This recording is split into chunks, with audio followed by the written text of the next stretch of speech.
Hello mga ka-travel, kumusta na kayo?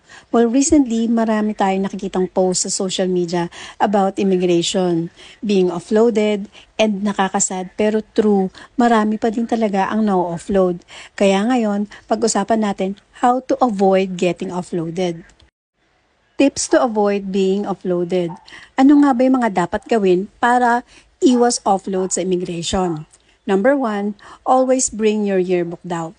Joke lang. On a serious side, to make sure na di kayo ma-offload, here are the tips. So follow their guidelines and make sure na meron ka kung ano yung mga dapat dalhin kapag magta-travel ka.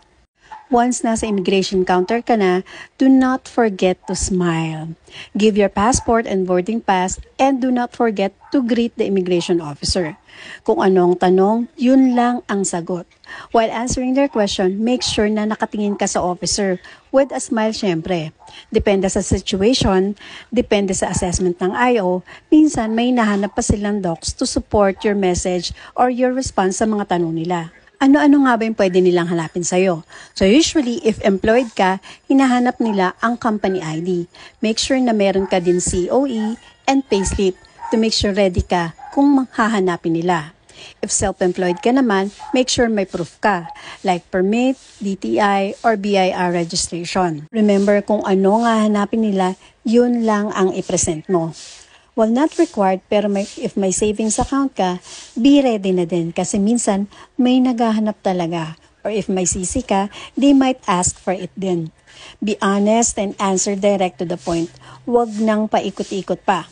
In general, they may also ask for your return flights, proof of hotel booking or tour package if nagbook ka sa travel agent. If mag-i-stay ka naman sa mga kakilala, be ready with their information like address and their contact number kasi they will surely ask for it. Most important, huwag kang kakabahan. Relax lang, chill lang, and good luck to your journey. I hope nakatulong ang simple tips ko and for more, please follow and palike na rin. Thank you!